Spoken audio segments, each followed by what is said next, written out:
तुमको बुलाऊं मैं भगवन, दिल से तुमको बुलाऊं मैं भगवन, और तेरे बिन मेरा कोई नहीं है।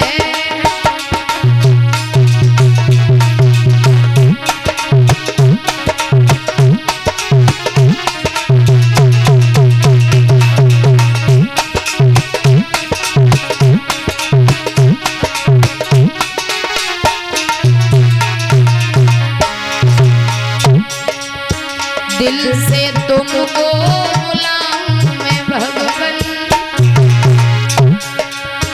दिल से तुमको बुलाऊं मैं भगवन, तेरे बिन मेरा कोई नहीं है।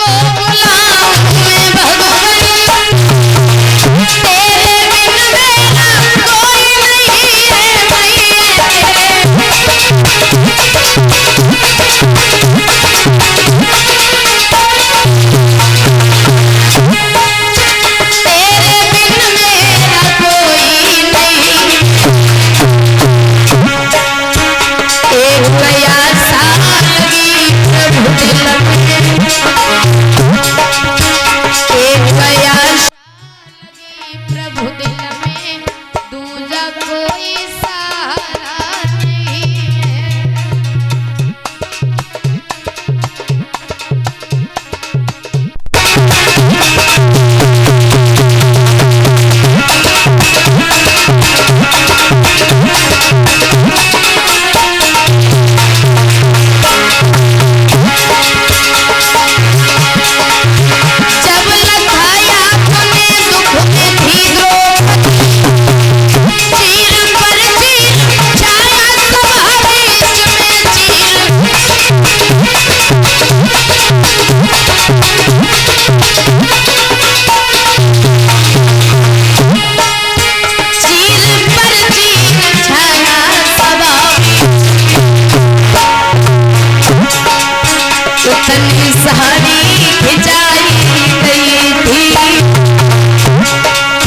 उतनी साड़ी खिंचाई गई थी जिसका कोई किनारा नहीं है।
बाद उपस्थित समस्त श्रोतागण, पिता तुल बुजुर्ग लोग इस पावन भूमि को पवित्र करने वाले माता बहन, आज इस भगवान की पावन में ये कथा को चलते हुए चौथा दिवस है और चौथे दिवस की वेला में उपस्थित समस्त पांडाल में भक्तजन बड़े ही प्यार से भगवान की पावन में कथा को सुन रहे हैं।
समझाया है माली, अभी संध्या का समय है और जब संध्या का समय हो तो किसी की आत्माओं को कष्ट देना ये अच्छी बात नहीं होती है। अभी तो तुम जाओ और जब सुबह हो तो हम जरूर चलेंगे। माली वहां से वापस लौट करके आया। सुबह जैसे हुआ आप महाराज ने बुलाया है मंत्री को और कहने लगे महाराज मंत्री बोलो। बोलिए महाराज। महाराज की जय हो। खुश रहो प्रसन्न रहो। कैसे याद किया? याद ऐसे किया है आज शाम को जो माली आया था राज दरबार में। बिल्कुल आया था। वो बाग में एक सूकर आया है, उसको मारना है तो आप हमारे साथ में चलने का कष्ट करें। महाराज बोलो। अति को चल सकते हैं लेकिन मुझे मत ले जाओ। क्यों? तुम्हें तो मालूम है अम्मी तबीयत सही ना है। हाँ वो हमें लग रहा है आपकी तबीयत ठीक नहीं है। हाँ हाँ अता से मुझे मत ले जाओ। देखो चलना तो पड़ेगा तुम्हें। देखो तुम्हें तो मालूम है डील और रामदेव मत कबाड़ बचे। वही तो है मतलब जीप पे कंट्रोल ना है। फिर और रायतो खाओ ना खूब आज पियो। हमने कहा नौ खाओ अजी बेटे जी 4-5 दिन ना लीलो रहते इन्होंने तो पियो। तुमने लोटा भर के पियो ने खाली डिस्पोजल में ही पियो है। किस्म से तसला भर बात खा जादू हलवाई हो परेशान है। हम तो चावल दूध ना है लेकिन का करें मन ना मानो तो हमने कल आज पूरी खाली खींच गरेल चीनी में नहीं अभी करो बैठी। आज महाराज कहने लगे मंत्री सेना को तैयार करो और तुम हमारे साथ में चलो। किसी भी हाल में सुगर का हमें वध करना है। ठीक है महाराज। आज महाराज सिपाहियों को तैयार किया। महाराज हरिश्चंद्र ने तलवार को उठाया, घोड़े पर सवार हुए, महाराज चल देते हैं। चारों तरफ से उस बाग को घेर लिया और एक बात कही सुनो, अगर किसी के पास से सूकर जीवित निकल गया तो मैं उसे जिंदा नहीं छोड़ूंगा। चारों तरफ से इस बाग को घेर लो।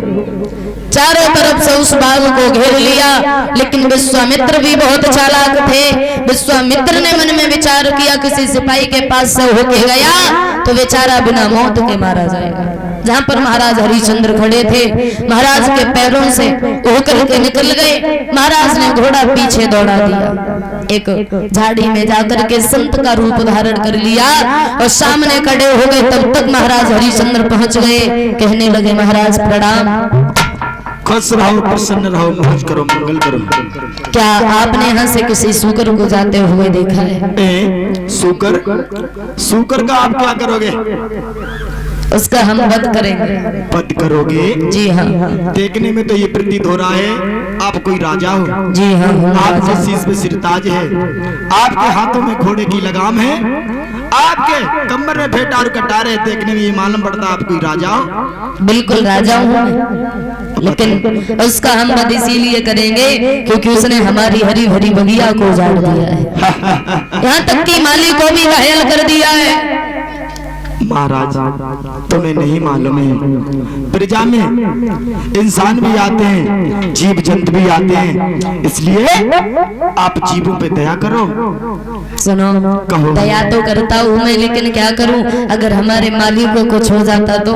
खैर छोड़ो इन बातों को, और आपने अगर देखा हो तो बताइए ना, तो हम आगे चल के उसको ढूंढेंगे। मैंने नहीं देखा। नहीं देखा? बिल्कुल नहीं। वैसे एक बात पूछे महात्मा जी, पूछो। ऐसा लग रहा है कहीं जा रहे थे आप? राजन बोले। मैं कहीं नहीं जा रहा हूँ, मैं थोड़ा अयोध्या नगरिया के लिए जा रहा हूँ। अब तुम्हें नहीं मालूम है मेरे घर पे एक बेटी है, मैं बेटी के हाथ पीले करना चाहता हूँ, उसकी शादी करना चाहता हूँ। किसके पास जा रहे थे आप? महाराज हरिश्चंद्र से मिलने। सुनिए महात्मा जी, मेरा ही नाम महाराज हरिश्चंद्र है, मैं ही हरिश्चंद्र हूँ। कहिए। आप हरिश्चंद्र? जी हाँ। बाजी वाह, आप कैसे राजन हो? मैंने आपकी प्रशंसा स्वर्ग में भी सुनी है। बताइए, आप जीवों के पीछे पड़े हुए हो। महाराज खैर कोई बात नहीं, आप उस बात को छोड़िए। कहिए क्या काम था हमसे, आप हमारे पास आए हैं? महाराज बोलो। तुम्हें हम पहले ही बता चुके, हमारे घर में एक कन्या है, उसके हाथ हम पीले करना चाहता हूँ, शादी करना चाहता हूँ। मेरे पास इतना पर्याप्त धन नहीं है जो उससे मैं शादी कर सकूं। आज महाराज हरिश्चंद्र घोड़े से नीचे उतर के आए, पैरों को छुआ, प्रणाम किया, तो विश्वामित्र कहने लगे, राजन हमने आपकी प्रशंसा स्वर्ग में भी सुनी है और तुम्हारे जैसा राजा आज तक हमने नहीं देखा। बोलो।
विश्वामित्र पिता, महाराज ज्यादा कुछ नहीं चाहिए, बस एक घर में बेटी और वो शादी के योग्य है, इतना धन दे दो जो हम अपनी बेटी के हाथ पीले कर दें।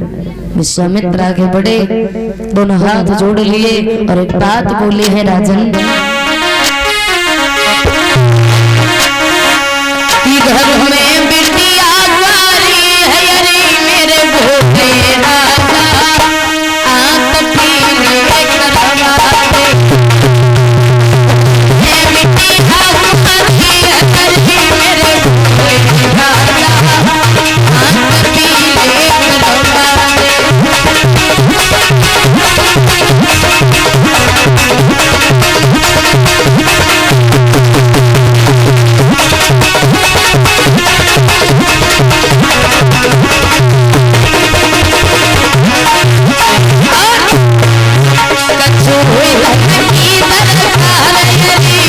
भोले राजा, हाथ पीले करवा दे।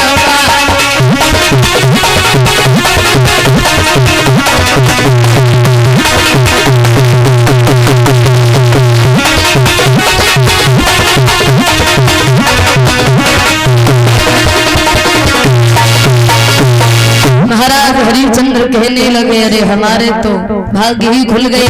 वो कहते हैं ना कि संत भगवान का स्वरूप होते हैं और आप हमारे यहाँ पर आए हैं, बहुत अच्छा लगा हमें। वैसे यहाँ पे अभी मेरे पास कुछ भी नहीं है, आप हमारे राज दरबार में चलिए, हम आपको आपकी दक्षिणा देंगे, भोजन करना, कुछ देर तक विश्राम करना, फिर हम आपको विदा कर देंगे।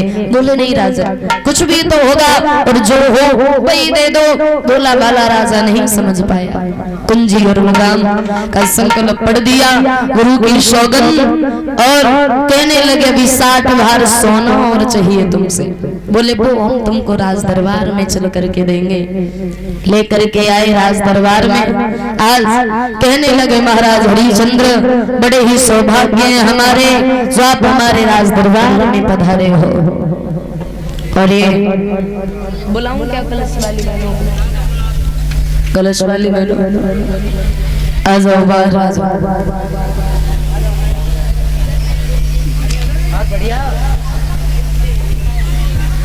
और 51 रुपए से हमें सम्मानित कर रहे हैं और 10-10 रुपए से कलश वाली बहनों को सम्मानित कर रहे हैं। ये बड़े भैया रंजीत यादव सनोप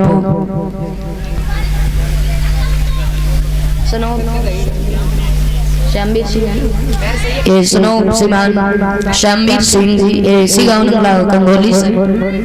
आ जाओ कलश वाली बहनों।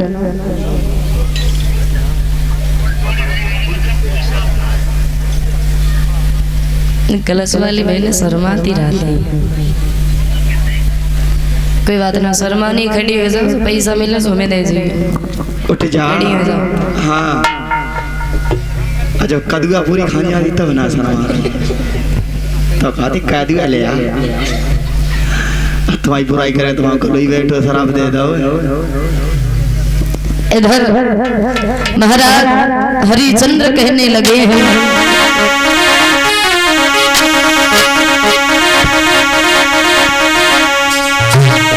कि आओ बैठो आसन पे, क्या इच्छा नाथ तुम्हारी, चाह तो कुछ दान करूं, क्या सेवा करूं तुम्हारी।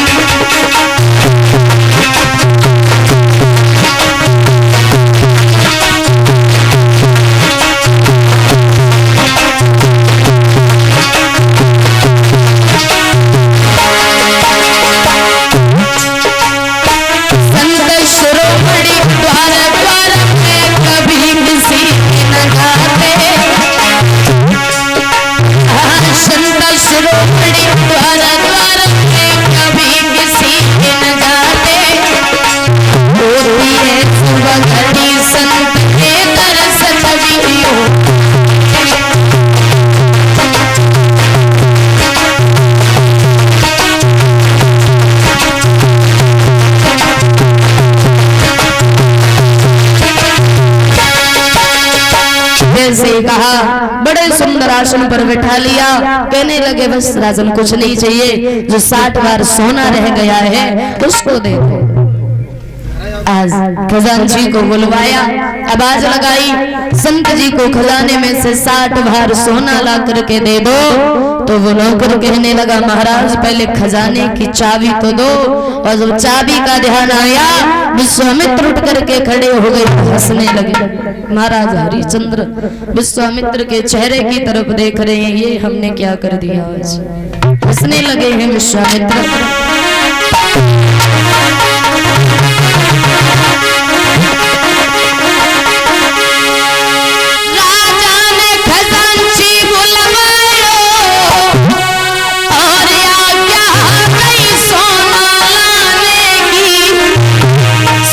विश्वामित्र ने और मुझसे क्या के तब कही गई बात ठिकाने की।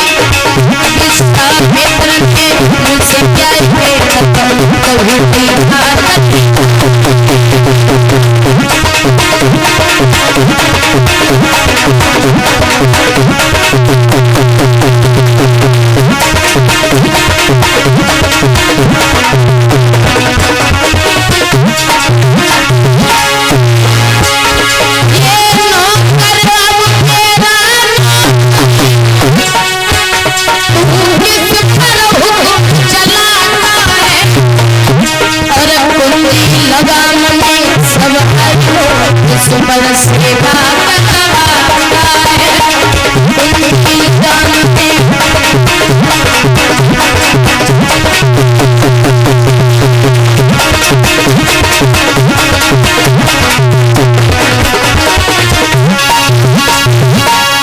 भैया आज महाराज खड़े के खड़े रह गए हैं। काफी देर हो गई। विश्वामित्र कहने लगे सुनो राजन, अब हमें वो चाहिए जो इस राज्य से बाहर हो, और जो इस राज्य में है वो सब कुछ हमारा, क्योंकि कुंजी और लगाम में सब कुछ आ गया। महाराज के पैरों तले धरती खिसक गई। ये क्या किया हमने। विश्वामित्र कहने लगे अगर कष्ट हो रहा हो और दुख हो रहा हो तो क्षमा करना, ऐसा दान हमें बिल्कुल नहीं चाहिए। क्यों? कहने लगे राजन दान वो होता है जो दान देते समय बिल्कुल भी मन में हिचकिचाहट ना हो, दुख ना हो, कष्ट ना हो। और अगर आपके मन में दुख हुआ, कष्ट हुआ तो वो दान नहीं बल्कि एक जुर्माना माना जाता है। बोले विश्वामित्र राजन की है दान वही और राजा दानी ने कष्ट न जाना है, और दान देत पे कष्ट भयो तो वो दान नहीं जुर्माना है। हमें ऐसा दान बिल्कुल नहीं चाहिए।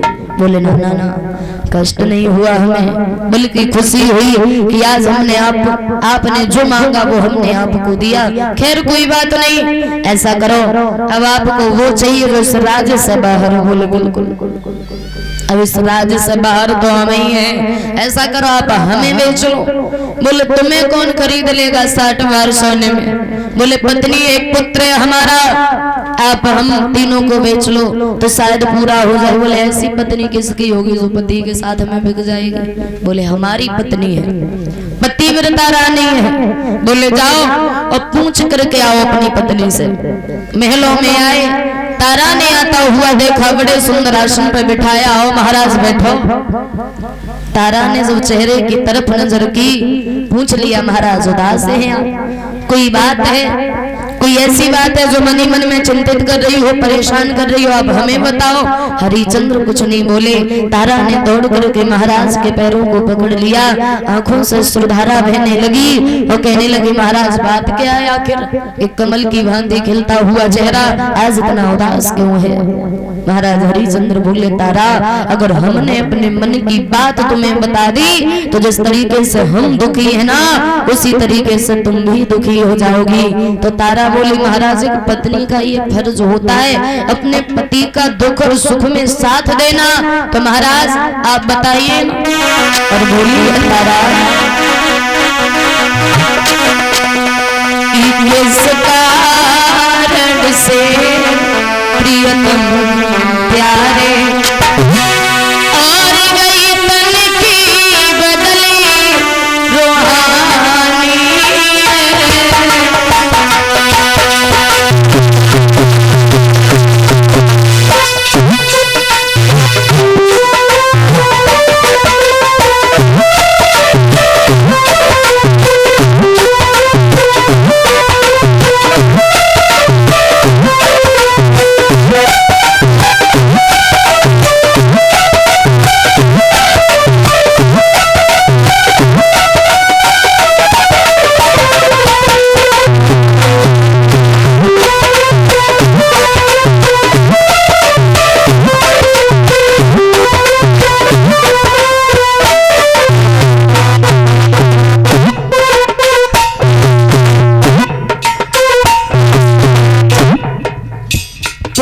लिया तारा ने, महाराज क्या बात है, आप उदास क्यों हैं?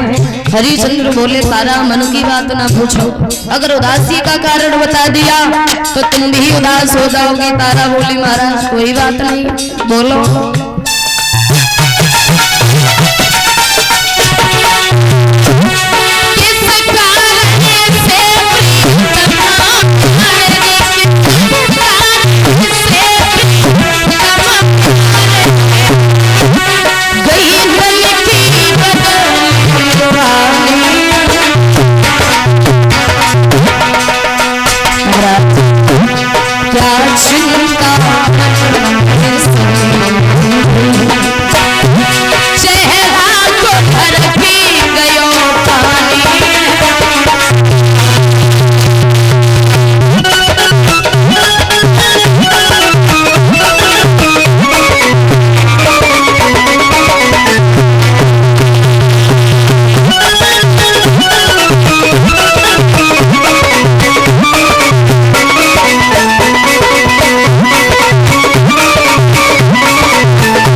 तारा कहने लगी महाराज कहीं ऐसा तो नहीं, शायद हमसे कोई गलती हो गई हो तो आप इस वजह से कुछ नहीं कह रहे हैं, या फिर प्रजा में किसी ने कुछ कह दिया, कोई बात हो गई है?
महाराज कहने लगे तारा अगर तुम ज्यादा हद कर रही हो तो बता रहा हूं मैं तुम्हें, मैं क्यों उदास हूं।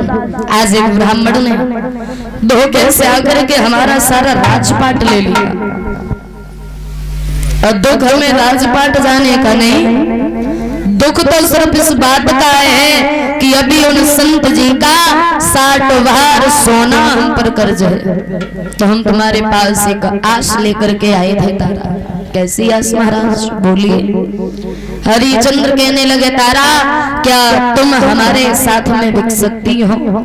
तारा बोली महाराज आप कैसी बातें कर रहे हो, आपकी पत्नी हूँ और बेचना बड़ी छोटी सी बात है, आप इस शरीर के हजारों टुकड़े करा दो। हरिचंद्र बोले धन्य है तारा, दुनिया का मैं पहला अभागा पति ऐसा हूँ जो अपनी पत्नी को बेच रहा हूँ, क्षमा कर देना तारा। तारा बोली कोई बात नहीं महाराज, धर्म का साथ देना कोई गलत बात नहीं होती है, और आप कोई गलत काम नहीं कर रहे हो जो हमसे क्षमा मांग रहे हो। सोचो जरा, रानी तारा पतिव्रता स्त्री थी, पतिव्रता, और पतिव्रता तो आज के जमाने भी हमारी माता बहनें बहुत प्रेम करती हैं अपने पति से, बहुत प्रेम करती हैं, बहुत ज्यादा। और लेकिन प्रेम करेंगे गिने चुने दिन तक। कब तक करेंगे परीक्षित महाराज? जब तक इन्हें जेब में पैसा और शरीर में ताकत दिखाई देगी तब तक बहुत प्रेम करेंगे।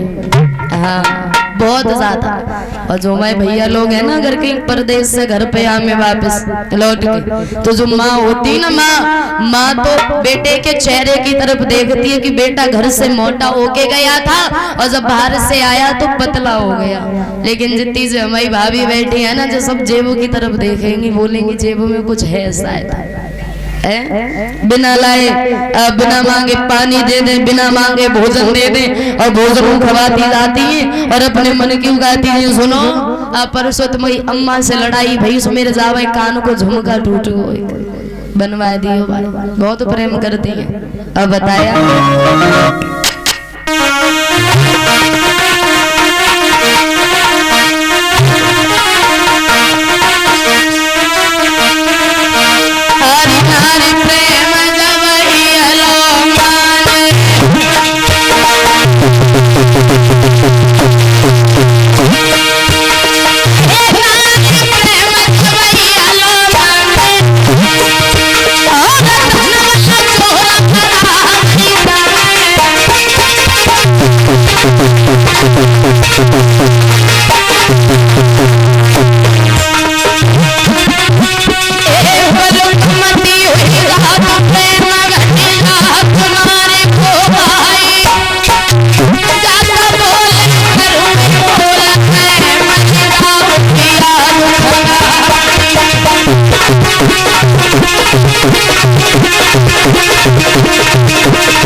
धीरे धीरे समय गुजरता चला जाता है। रानी तारा पुत्र रोहिदास महाराज हरिश्चंद्र चल देते हैं, उन राजसी वस्त्रों को उतार दिया।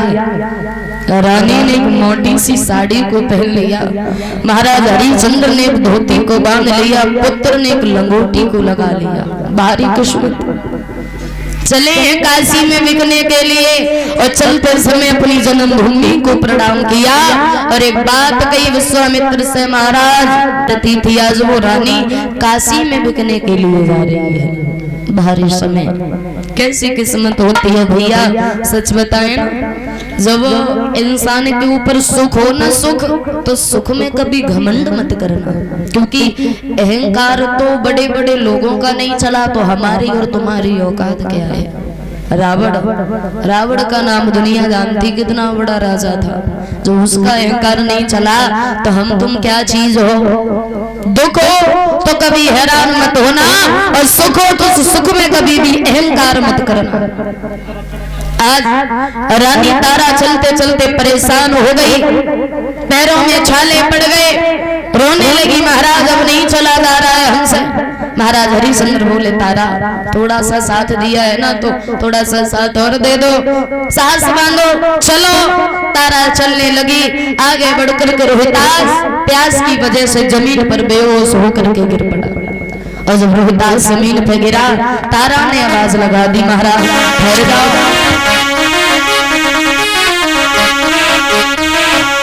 अरे सैया ने गछाया मेरे से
हरिश्चंद्र बोले तारा सास नहीं छोड़ते हैं, और बोले मेरी बनी बनाई बात बिगाड़े मत थोड़ी रही गई से सहमानी रजदा।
एक फूलों का हार हमें पहनाकर सम्मानित किया है, और 20-20 रुपए से सभी भाइयों को, और 11-11 रुपए से सभी संत भगवान जी को सम्मानित कर रहे हैं। और कलश वाली बहनों आ जाओ बाहर, और 10-10 रुपए से कलश वाली बहनों को ये हमारे भैया अक्षय यादव की तरफ से, ये सनोप श्री इंद्रपाल सिंह यज्ञपति जी की तरफ से, जो कथा मालिक है उनके पुत्र हैं, उनकी तरफ से कामना करेंगे भगवान कृष्ण हमारे भैया के जीवन में सुख शांति बनाए रखे। कामना आकांक्षा है गोविंद भगवान से। बोलिए कन्हैया लाल की। समझाया महाराज हरिश्चंद्र ने तारा साहस नहीं तोड़ते हैं। तारा रोने लगी है। विश्वामित्र ने जैसे ही देखा तो विश्वामित्र कहने लगे क्यों हरिश्चंद्र, हाँ ऐसे ही चलोगे, और अगर ऐसे ही चलोगे तो कल तक भी नहीं पहुंच पाएंगे। क्या हुआ इस बच्चे को? ये लो कमंडल से पानी तुम पी लो और अपनी पत्नी को पिला दो, अपने पुत्र को पिला दो। तुम तीनों में से एक भी मर गया तो तुम्हारा कुछ नहीं बिगड़ेगा, नुकसान तो मेरा होगा। क्षमा करना ब्राह्मण देव, पानी पीने की दूर बात है, पानी को छू भी नहीं सकते हैं हम। मना कर दिया। आज रानी तारा ने पुत्र को गोदी में लिया और चली है काशी में जैसे ही पहुंचे, काशी की गलियों में आज विश्वामित्र आवाज लगाने लगे,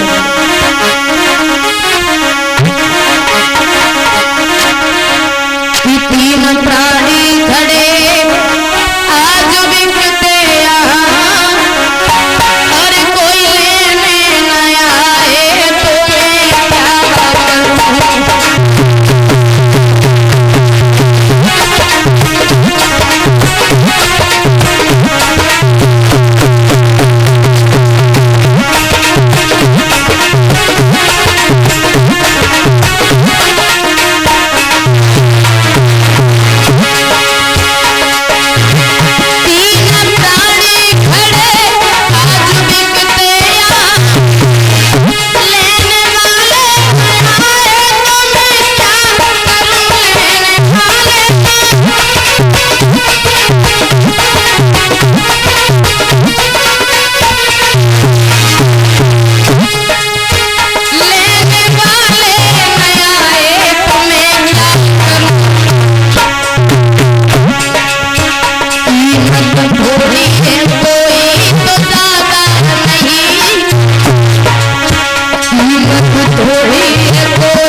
आवाज लगाई, संध्या का समय होने के लिए आ रहा था। काशी नगरिया से कालू मेहतर आया, पूछ लिया क्यों महात्मा जी, क्या आप ही बेच रहे हैं? बिल्कुल आपने सही सुना है। मैं सही सुना है, बिल्कुल।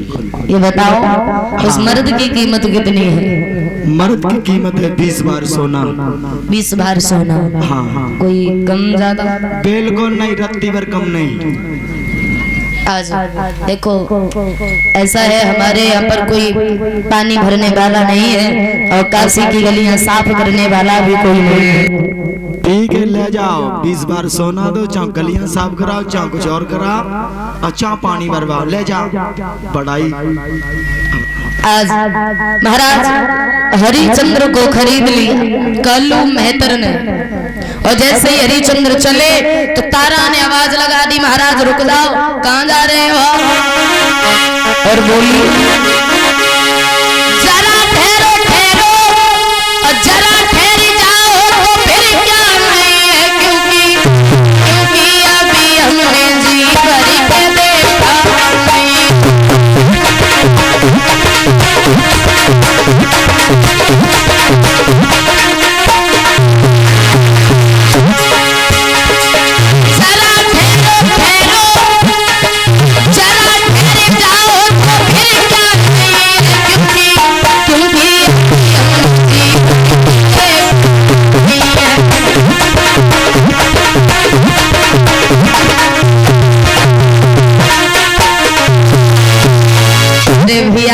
हरिचंद्र खड़े हो गए, तब तक एक ब्राह्मण देव आए, उन्होंने तारा को खरीदा। तो तारा ने निवेदन किया, महाराज हमारा छोटा पुत्र है और ये हमारे बगैर कहीं रह नहीं पाएगा, कृपा होगी आपकी अगर इसे भी खरीद लो, कोई छोटा मोटा काम करता रहेगा आपके यहाँ पर। तो जो ब्राह्मण को न तरस आ गया थोड़ा सा, कुछ भी नहीं करेगा तो कम से कम समय से पूजा के लिए फूल तो लाता ही रहेगा, बारी किस्मत। महाराज हरिचंद्र को खरीद लिया कालू मेहतर ने, और तारा और पुत्र को खरीद लिया ब्राह्मण ने। सोचो जरा, कहाँ वो राजा दूसरों पर हुक्म चलाने वाला खुद दूसरे के घर पर मेहनत मजदूरी कर रहा है, क्योंकि इस किस्मत को बदलते ज्यादा समय नहीं लगता है। बहनों बात नहीं करो, क्या बात है? एक अमिया के पीछे लड़ाई कर रही हो, तब से हम देख रहे हैं। संगम नमक दल्ला दी करते हैं तो नजर चारों तरफ रहती है हमारी, एक दूसरे चूटी खाती बैठी है। अच्छा कजू इधर आम कम है, हर के इधर बाग ज्यादा है, इधर हमसे बोल दी थी हम ले आते घर से, हमारे यहाँ बहुत है। ने रोटा पका आम है इंडर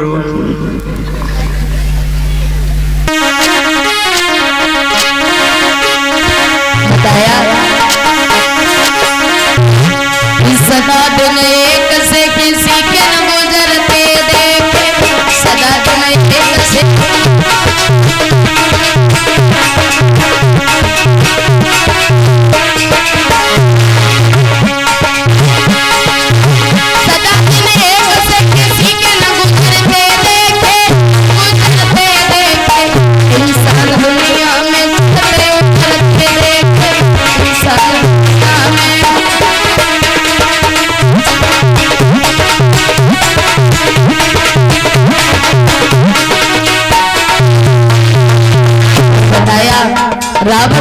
वो रावण जिसके अंदर बहुत बल था, लेकिन अरे एक दिन रावण ने दसों दिखाई, और एक दिन दसों शीश पड़े रहे रण में। एक दिन श्याम सुंदर भाग गए आधी रात, एक दिन कंस को पछाड़े दो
ऐसी चीज होती है, अगर समय चाहे तो इंसान को राजा महाराजा बना सकता है, और अगर समय चाहे तो इंसान को भिखारी बना सकता है। इसीलिए अगर कभी भी आपके ऊपर सुख हो तो सुख में कभी घमंड मत करना, और अगर दुख हो तो उस दुख में कभी परेशान मत होना। जो प्रभु दुख देता है वो सुख भी देता है। अगर इंसान के ऊपर दुख रहेगा तो ये प्रभु को भी बुरा लगेगा, अगर सुख रहेगा तो वो दुख की कीमत नहीं जानेगा, दुख रहेगा तो सुख की कीमत कभी नहीं जानेगा। जिंदगी में दोनों काम होने जरूरी है, दुख भी आना चाहिए, सुख भी आना चाहिए। उससे इंसान को ये पता पड़ता है कि दुख क्या चीज होती है और सुख क्या चीज होती है। धीरे धीरे समय गुजरता चला जाता है। इधर एक दिन की बात है, महाराज हरिश्चंद्र ने काशी की गलियों को साफ किया, और काशी की गलियों को साफ करने के बाद में भोजन करने के लिए बैठे महाराज। और जब भोजन करने बैठे तो विश्वामित्र एक भिखारी का रूप लेकर के आए और वो भोजन मांग करके ले गए। धीरे धीरे धीरे धीरे 26 दिन गुजर गए, महाराज हरिश्चंद्र को भोजन नहीं करने दिया भारी विश्वामित्र। एक दिन की बात, महाराज हरिश्चंद्र ने काशी की गलियों को साफ किया और कहने लगा, कालू मेहतर ऐसा करो, चले जाओ, घड़ा उठाओ और पानी भर के ले आओ। हरिश्चंद्र ने घड़ा उठाया, पानी भरने के लिए जैसे ही चले पहुंच गए, पानी भर लिया, लेकिन शरीर में इतनी ताकत नहीं है जो उस घड़े को उठा के सिर के ऊपर रख ले। दूर से क्या देखा, तारा आ रही है, और जब तारा पास में आ गई कहने लगे, हरिश्चंद्र तारा बड़े अच्छे समय पर आई हो, ये घड़ा हमसे उठ नहीं रहा है तो तुम हमारे घड़े में थोड़ा सा हाथ लगा दो। और बोले हरिश्चंद्र,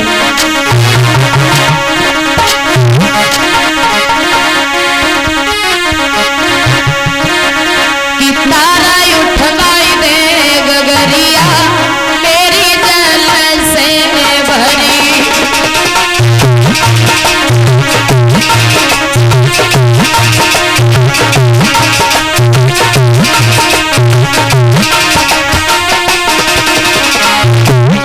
तारा उठवाई दे गगरिया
कोई कहा तो तारा कहने लगी, क्षमा करना महाराज, आपका घड़ा एक मेहतर का है और हम एक ब्राह्मण के घर रहते हैं, आपका घड़ा नहीं छू सकते हैं। इनकार कर दिया तारा ने और अपना घड़ा भरा।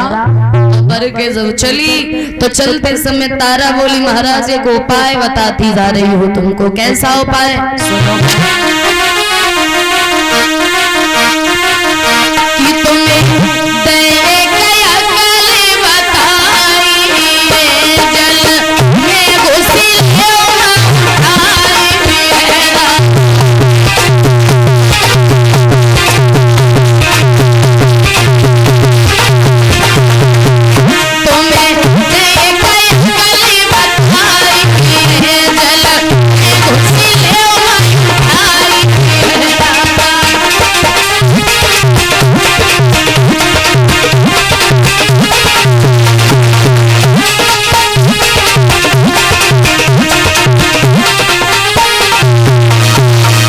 जैसे कहा, तारा वहां से वापस चली और चलने के बाद में महाराज हरिश्चंद्र खड़े खड़े मन में विचार कर रहे हैं, बाहरी रानी तारा, ये वही तारा है जो हमारे मगर महलों में भोजन नहीं किया करती थी, हर एक बात को माना करती थी।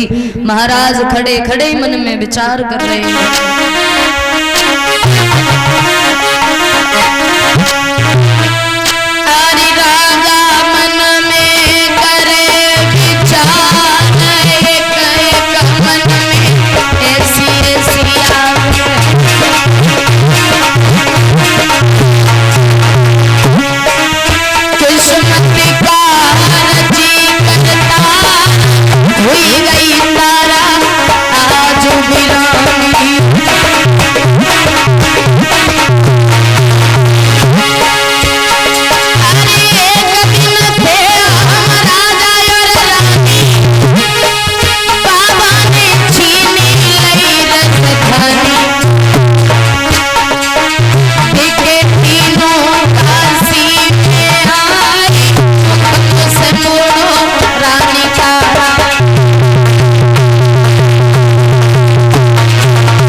महाराज ने उस घड़े को उठाया, सिर पे रखा और पानी से बाहर निकले तो पैर में कैसी ठोकर लगी, जमीन पे गिरे, वो घड़ा फूट गया।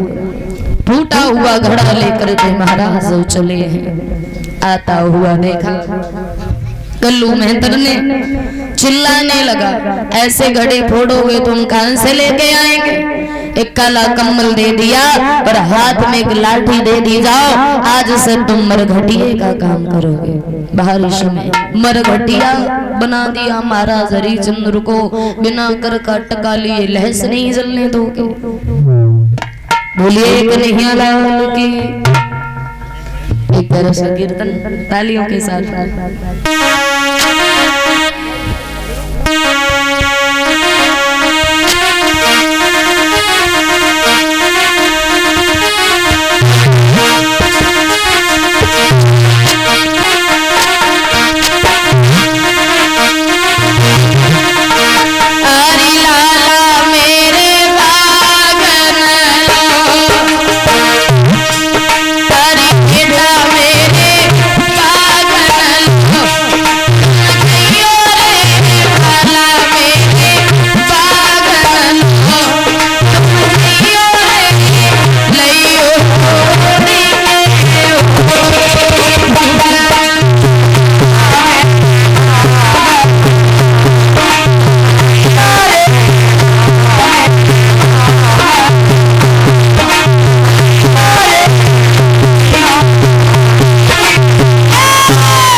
इधर आज रोहतास जैसे ही चल देता है। विश्वामित्र ने जब देखा तो विश्वामित्र कहने लगे चलो हम भी आ रहे हैं तुम्हारे पीछे पीछे।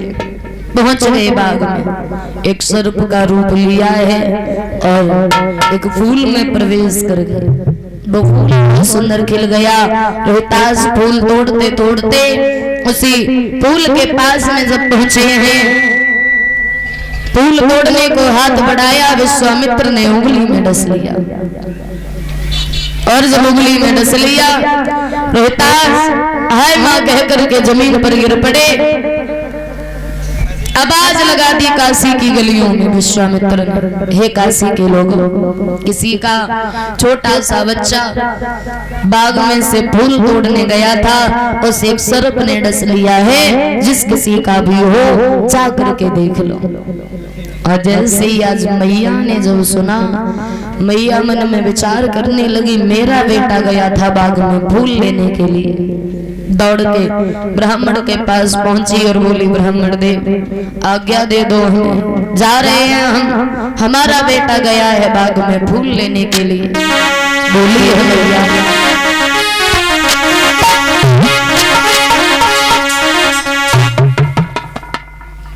मैंने टेप तब से मांग रहे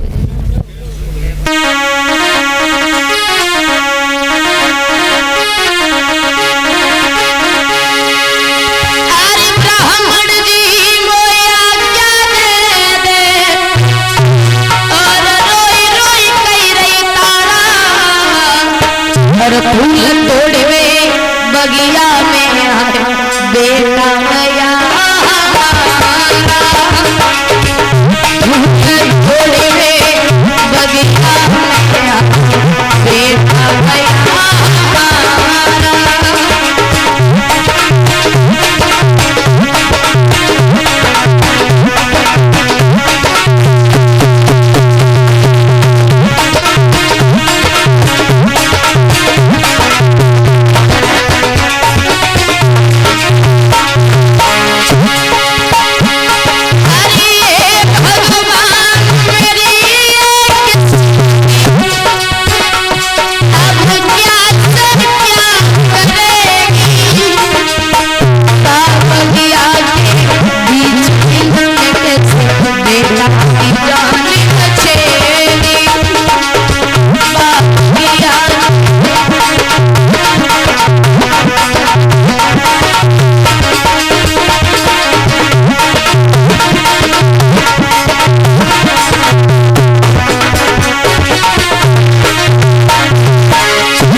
जैसे ही कहा तो आज कहने लगा ब्राह्मण तारा, पहले भोजन बनाओ और भोजन बनाने के बाद में प्रभु का भोग लगाओ और उसके बाद में जाओगे।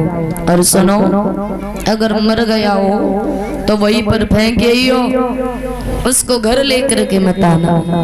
आज मैया भोजन बनाती जा रही है, रो रही है।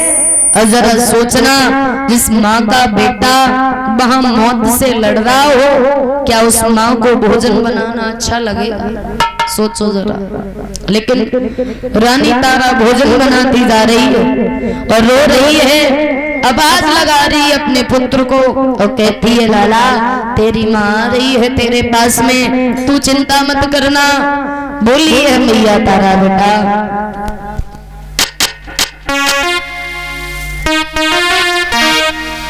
ये क्यों लगा दी?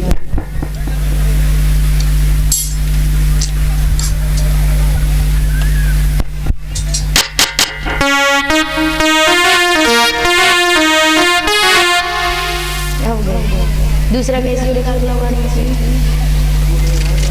यहाँ से नहीं कैसे हो निकलना कहाँ रखा दूसरा वाला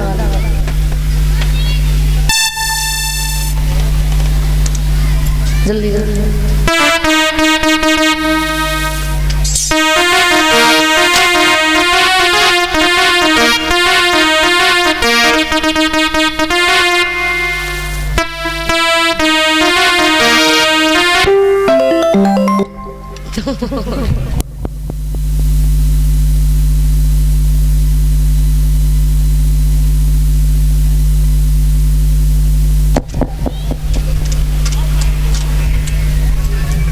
ऐसी सिचुएशन आ जाता है कभी कभी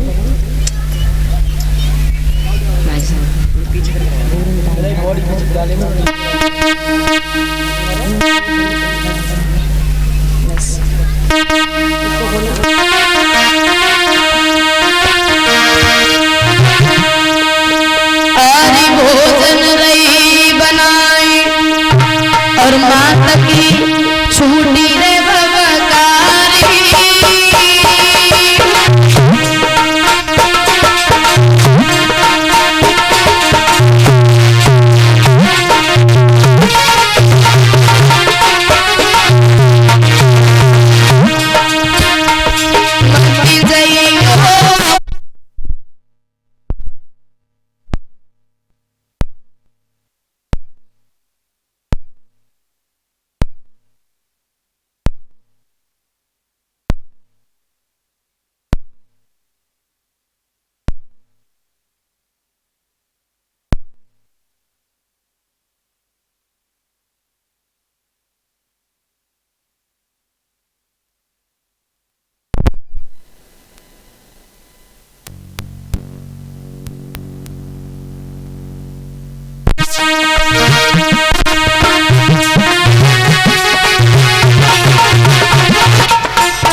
तारा रोती हुई चिल्लाती हुई जा रही है बाग में, और जैसे ही जाकर के पहुंची तो आज पुत्र को गोदी में उठा लिया मैया, लिटा लिया गोदी में।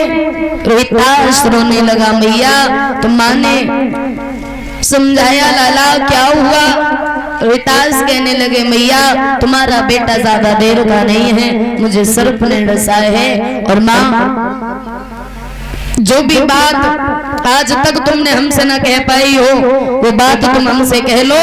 रो करके जवाब दिया रोहितास ने माँ।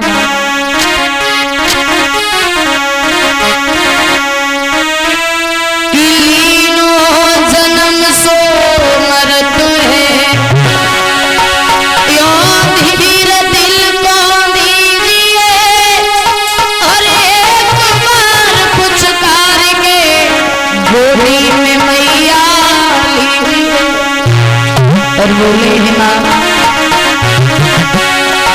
आज दुख सुख की जो कहरी सुजलदी मैया कहिले।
रोहतास ने एक बात कही थी, माँ तुम्हारा बेटा इस दुनिया में सिर्फ धर्म की खातिर आया है और धर्म की खातिर जा रहा है इस दुनिया से, तो कभी भी इस धर्म को पीठ मत दिखाना।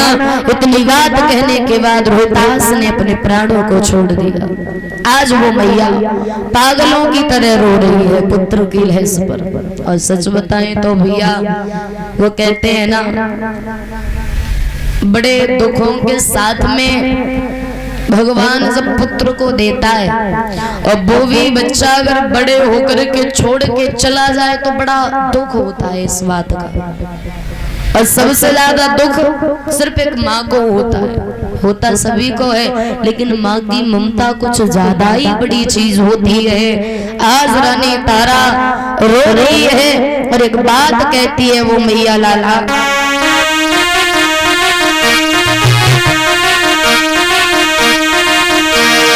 अरे बर रोई रही तारा नारी और लला तुम बारे पे ही मर जाते।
रो रही है मैया उस बाग में। तो कहते हैं भैया उस माँ को समझाने वाला उस बाग में कोई नहीं है, इतना कोई नहीं है जो उस माँ को कोई धीरज बंधा जाए।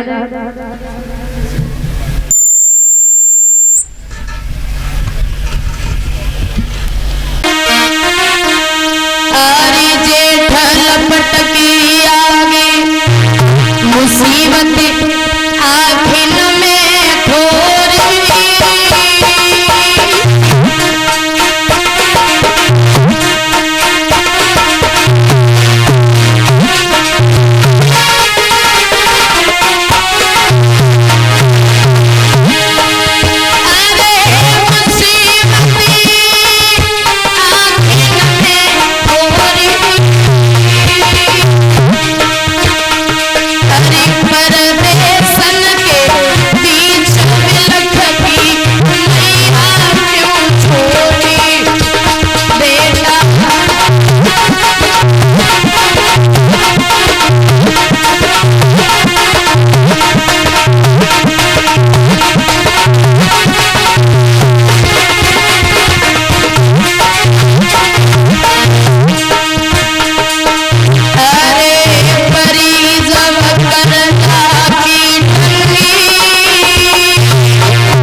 वो मैया काफी देर हो गई।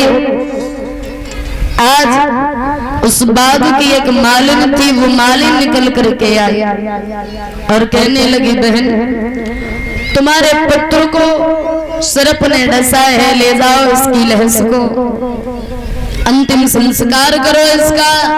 तो आज मैया पुत्र की लहस को लेकर के चल देती है। जरा गौर करना, एक लहस को उठाने में 4 कंधे लगते हैं भैया, 4 कंधे। लेकिन उस माँ ने अपने पुत्र की लहस को अकेले उठाया और लेकर के चली शमशान घाट में, और आधी साड़ी को फाड़ करके पुत्र की लहस का कफन बनाया उस माँ ने।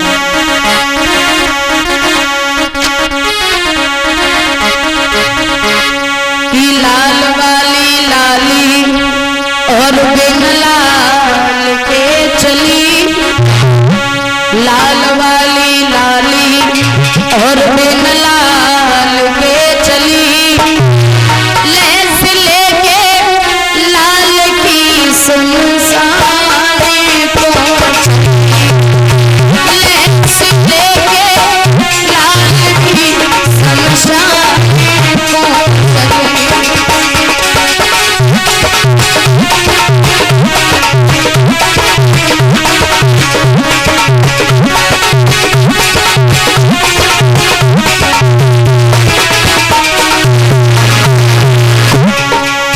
जैसे ही तारा शमशान घाट में पहुंची और रोने की आवाज जब सुनी, हरिचंद्र ने आवाज लगाई, कौन है मरघट में? तारा बोली, महाराज मैं हूँ, तुम्हारी पत्नी तारा। हरिचंद्र बोले, कौन तारा, कैसी तारा? मैं किसी तारा को नहीं जानता हूँ। अनजान बन गए महाराज हरिचंद्र। बोले, हरि कौन है तारा और कैसी तारा? हरि बिन की तारा रानी और सत्य धर्म के कारण मैया होई गैया। हरि काले काले केसन को बिगड़ा के चली, काले काले केसन को बिगड़ा के चली, लहस लेके लाल की शमशान पहुंची, लाल की शमशान पहुंची।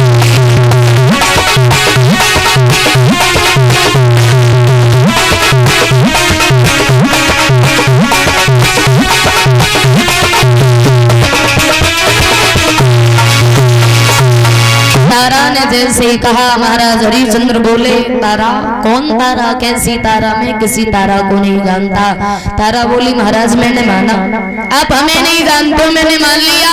और पुत्र के चेहरे से जब कफन को हटाया, तारा बोली, महाराज इसे भी नहीं जानते हो क्या? देखो इसे, तो कितने भी पत्थर दिल का पिता क्यों न होगा, पुत्र की लहस देख करके जरूर पिघल जाएगा। हरिचंद्र बेहोश होकर के जमीन पर गिरे, और जब जमीन पर गिरे तो आज जब अपने धर्म का ख्याल आया तो उठ करके खड़े हो गए और एक बात कही, तारा पहले कर का टका दो और उसके बाद मैं लहस ले दूंगा। तारा बोली, महाराज अपनों के लिए कोई कुछ लेता है भला? हरिचंद्र बोले, तारा यहाँ पर रिश्ते मत निभाना। क्यों? अगर तुम रिश्तों की बात कर रही हो तो वो दिन याद करो जब तुमने हमारा घड़ा नहीं उठवाया था, याद करो, तब मैं तुम्हारा पति था, ना कोई दुश्मन नहीं था। और तारा एक बात सुनो हमारी,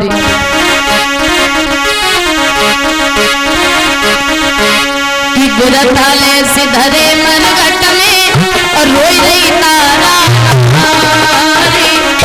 कुंवर न भेरो नहीं तुना कि हम कुंवर न भेरो नहीं तुम्हारी हम।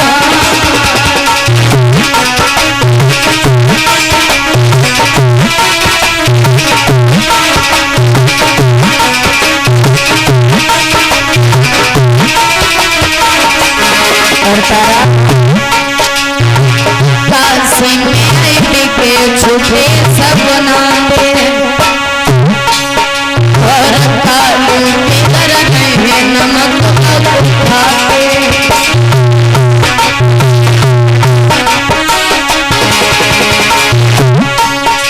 और टका एक अपने धर्म बिगाड़े तनिक तो करे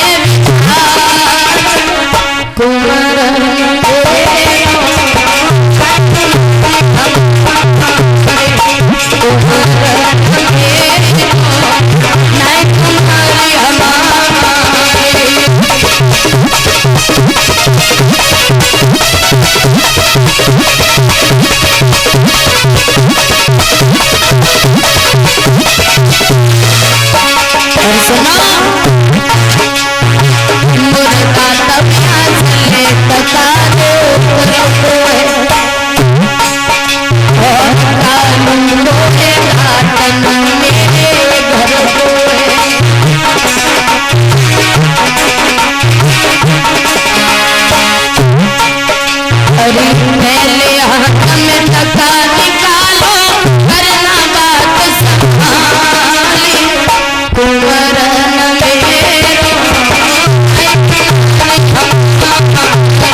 से कहा।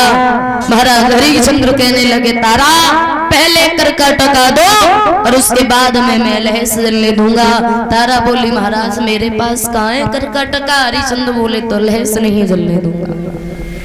तारा कहने लगी महाराज आज हमारे ऊपर दुख है कष्ट है तो तुम दुख में भी हमारा साथ नहीं दे रहे हो। हरिश्चंद्र बोले तारा यहाँ रिश्ते मत निभाओ। तारा ने रो करके जवाब दिया महाराज एक बात सुनो हमारी।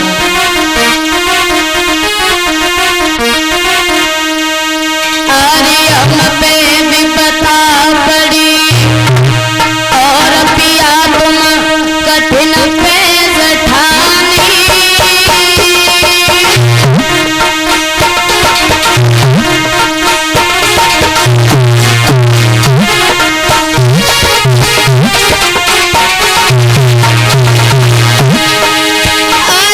अरे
रानी तारा।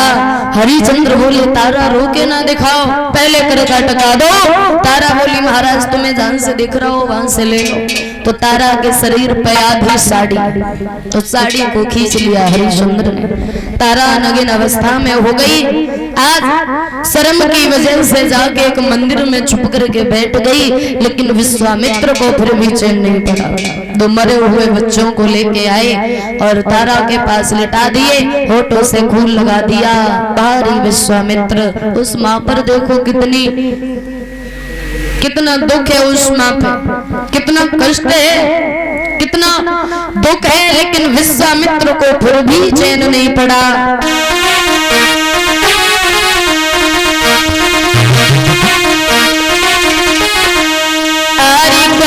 कर्म में लिखो सती के मठ में घुस आई।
समय गुजरता चला गया। आज विश्वामित्र ने जब काशी की गलियों में आवाज लगा दी, काशी के राजा ने जब सुना है, तो इधर महाराज बुलवा लिया कल्लू मेहतर को और कहा जाओ जो मंदिर में डायन आई है बच्चों को खाती है उसे मार करके आओ। आज कल्लू मेहतर ने हरिश्चंद्र को तलवार दी और कहने लगा चले जाओ उसको मार के आना। महाराज हरिश्चंद्र चले और तारा के केस पकड़ के मंदिर से बाहर निकाला और देखा तारा तुम्हारा बेटा मर गया तो तुम दूसरे के बच्चों को मारने लगी। तारा बोली क्षमा करना महाराज, मैंने किसी के बच्चे को नहीं मारा है। कहने लगे हमारे महाराज का आदेश है तो पूरा करना पड़ेगा। जैसे ही तलवार उठाई है मारने के लिए, आज नारायण भगवान ने कलाई को पकड़ लिया करके बोलिए नारायण भगवान की। और जैसे ही कलाई को पकड़ा तब तक विश्वामित्र आ गए। कहने लगे राजन पत्नी को मत मारना, इसका कोई कसूर नहीं है। तारा ने देखा और तो विश्वामित्र को पहचान लिया और एक बात कही तुम तो वही बाबा हो जिसने हमारा सारा राजपाट ले लिया था। फिर आ गए, अब क्या करने आए? बोले क्षमा करना महाराज हरिश्चंद्र, धन्य है तुम्हारे जैसे राजा को और तारा धन्य है तुम्हारी जैसी पत्नी को जो तुमने प्राणों की परवाह ना की, खुशी खुशी अपने पति के साथ में बिक गई। और महाराज हमने तुम्हारी परीक्षा ली थी। तारा बोली घर की बर्बादी में इतनी सी तो कसर नहीं छोड़ी और कह रहे हो परीक्षा ली थी। ऐसी परीक्षा किसने मानी जिसमें हमारा बेटा भी चला गया। भगवान बोले तारा तुम्हारा बेटा कहीं नहीं गया है, आवाज लगाओ पुत्र के लिए। आज रोहितास को जब आवाज लगाई तो रोहितास दौड़ता हुआ आया, माँ ने पुत्र को गोदी में ले लिया और ऐसा लगा हो कि मानो उस माँ को सारी दुनिया की खुशियां मिल गई हो। आज राज्य को वापस किया और एक बात कही विश्वामित्र ने हरिश्चंद्र से, महाराज वो कहते हैं ना कि सच थोड़ी देर के लिए झुक सकता है मगर हार नहीं सकता है, और सत्य सत्य होता है और असत्य असत्य ही होता है। महाराज आज आप जीत गए और हम हार गए, लेकिन हमें क्या करें, भरोसा नहीं हुआ था, इसीलिए हमने तुम्हारी परीक्षा ली थी। राज्य को वापस किया। नारायण भगवान ने एक बात कही, तारा कोई वरदान मांग लो। तो तारा बोली, महाराज बस एक वरदान दे दो। कौन सा? जब जब ये मानव का शरीर धारण करके मैं इस जग में आऊं तब यही पति मिले और वही पुत्र मिले, बस इतना वरदान होने चाहिए। नारायण भगवान ने वरदान दिया। वरदान देने के बाद वहां से अंतर ध्यान हो गए। आज महाराज हरिश्चंद्र, रानी तारा, पुत्र रोहितास वापस लौट करके आ जाते हैं अपने राज्य में। बोलिए कन्हैया लाल की। कीर्तन बोलेंगे तालियों के साथ में।